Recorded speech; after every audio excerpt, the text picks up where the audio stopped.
안녕하세요. 비탐성에 오신 빛의 교회 지체 여러분들을 사랑하고 축복합니다. 기도하심으로 2023년 4월 19일 비탐성을 시작하겠습니다. 하나님 아버지, 오늘 이 시간에 하나님 말씀 앞에 서게 하심에 감사드립니다. 오늘의 말씀을 통해 우리가 나아갈 길을 알게 해주세요. 예수님의 이름으로 기도드립니다. 아멘. 오늘 우리가 함께 배울 본문은 고린도후서 6장 11절에서 13절입니다. 오늘의 제목은 밴댕이 소갈딱지에서 벗어나기입니다. 밴댕이 소갈딱지는 심보가 좁고 고집불통인 사람을 이야기하는 표현입니다. 여기에서 밴댕이는 바다에서 사는 작은 크기의 생선으로 성격이 매우 급하고 스트레스에 예민해서 그물에 잡히자마자 죽어버리는 생선입니다. 이 밴댕이의 내장을 바로 소갈딱지라고 합니다. 작은 밴댕이의 내장은 체구에 비해서도 매우 작습니다. 이 밴댕이의 작은 내장처럼 속이 좁은 사람을 밴댕이 소갈딱지라고 빗대서 이야기합니다. 오늘 우리가 보는 말씀에서도 밴댕이 소갈딱지처럼 속이 좁은 사람들이 있습니다. 그들은 바로 고린도 교회의 사람들입니다. 고린도후서 6장 11절에서 13절. 고린도 사람 여러분, 우리는 여러분에게 숨김없이 말하였습니다. 우리는 마음을 넓혀 놓았습니다. 우리가 여러분을 옹졸하게 만든 것이 아니라 여러분의 마음이 옹졸한 것입니다. 나는 자녀들을 타이르듯이 말합니다. 보답하는 셈으로 여러분도 마음을 넓히십시오. 아멘. 바울은 고린도 교회 사람들에게 너희는 옹졸하다라고 이야기하며 너희는 마음을 좀 넓혀라 라고 이야기합니다. 고린도 교회 사람들의 어떤 모습이 바로 옹졸하며 속 좁은 모습인가요? 우리가 아는 바와 같이 고린도 교회 사람들은 바울을 의심하는 사람들입니다. 바울은 고린도 교회를 지은 사람이었으며 그들을 위해 힘을 썼던 사람이었습니다. 그러나 고린도 교회 사람들은 바울의 사도권을 의심하며 바울에 대해 흉을 보는 사람들이 되었습니다. 그러한 고린도 교회 사람들에게 바울은 12절의 말씀처럼 너희는 옹졸하다라고 이야기합니다. 12절의 말씀을 ESV 성경에서 보면 이 옹졸하다를 너희의 애정을 제한한다 라고 표현하고 있습니다. 옹졸한 것, 속이 좁은 것은 바로 다른 이들에게 보여야 할 애정을 제한하는 것이라는 것입니다.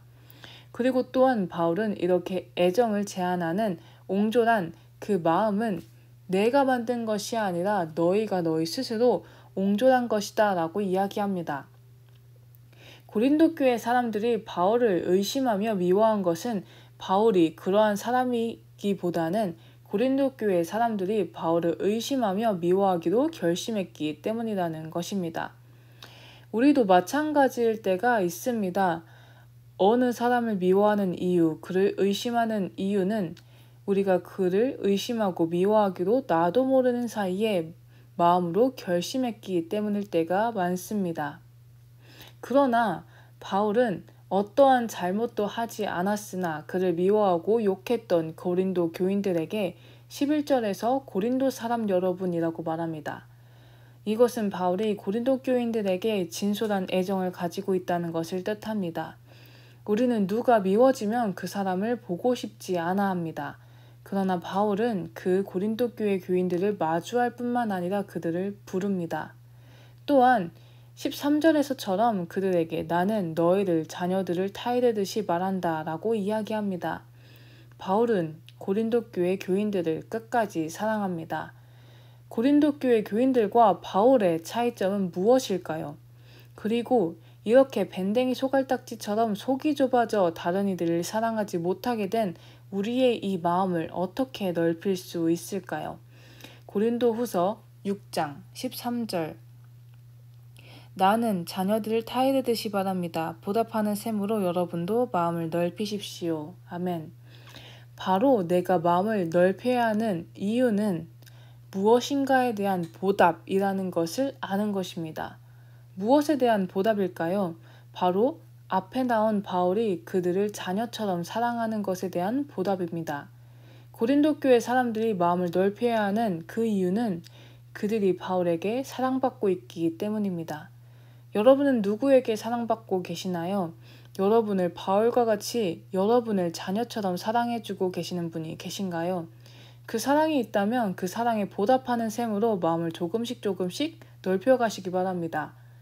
조금씩 넓혀서 오늘 한 사람 그리고 내일 한 사람 더 이렇게 조금씩 더욱 사랑하기 원합니다. 그러나 여러분, 사람의 사랑은 한정적입니다. 어느 때에는 정말 사랑받고 있다고 느끼게 해주지만 어느 때에는 그 사랑이 온데간데 없어지는 것처럼 느껴지기도 합니다. 그렇다면 우리는 마음을 완전히 넓힐 수 없는 것일까요? 아닙니다. 우리를 영원히 제한되지 않는 사랑으로 사랑하시는 분이 계십니다. 바로 하나님이십니다. 요한일서 4장 16절. 우리는 하나님이 우리에게 베푸시는 사랑을 알았고 또 믿었습니다. 하나님은 사랑이십니다. 사랑 안에 있는 사람은 하나님 안에 있고 하나님도 그 안에 계십니다. 아멘.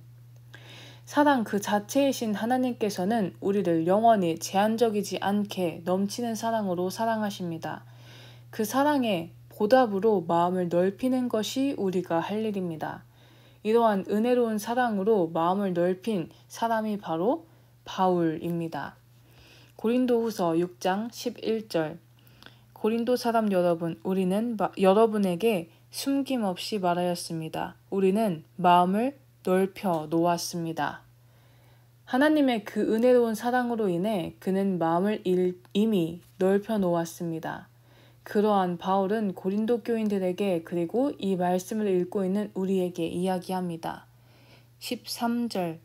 나는 자녀들을 타이르듯이 바랍니다. 보답하는 셈으로 여러분도 마음을 넓히십시오. 그러나 세상을 살다 보면 사랑하지 못할 사람들이 너무도 많습니다. 그러한 사람을 볼 때마다 우리는 어떻게 저런 사람들까지도 사랑해야 하는가라고 질문하기도 합니다. 그때마다 우리 이 말을 마음으로 되뇌었으면 좋겠습니다. 이 사랑은 나를 사랑하신 하나님께 보답하는 것이다. 하나님을 사랑하지 않으려고 발버둥치며 하나님을 외면했으나 끝까지 품어주신 그 사랑 앞에 우리는 다른 사람을 사랑하는 것으로 보답했으면 좋겠습니다. 사랑하지 못할 것 같은 그 사람 넘어 우리를 사랑하시는 하나님을 바라봅시다. 그 사랑에 보답하는 셈으로 마음을 조금씩 넓혀갑시다. 조금씩 넓혀서 오늘 한 사람 그리고 내일 한 사람 더 이렇게 조금씩 더욱 사랑하는 우리가 되어갑시다. 마지막으로 말씀 몇 구절 읽고 기도로 마치겠습니다. 요한복음 15장 9절에서 12절. 아버지께서 나를 사랑하신 것과 같이 나도 너희를 사랑하였다. 너희는 내 사랑 안에 머물러 있어라. 너희가 내 계명을 지키면 내 사랑 안에 머물러 있을 것이다. 그것은 마치 내가 내 아버지의 계명을 지켜서 그 사랑 안에 머물러 있는 것과 같다. 내가 너희에게 이러한 말을 한 것은 내 기쁨이 너희 안에 있게 하고 또 너희의 기쁨이 넘치게 하려는 것이다. 내 계명은 이것이다. 내가 너희를 사랑한 것과 같이 너희도 서로 사랑하여라. 아멘. 하나님이 우리를 사랑하신 것처럼 다른 사람을 사랑하는 하나님의 계명을 지키는 우리가 되기를 원합니다. 기도하겠습니다. 하나님 아버지, 오늘 이 말씀을 들었습니다. 우리가 정말 다른 사람을 사랑하기 원합니다. 하나님께서 우리를 사랑하시듯 우리도 다른 사람을 사랑하겠습니다. 우리에게 힘을 주세요. 예수님의 이름으로 기도드립니다. 아멘.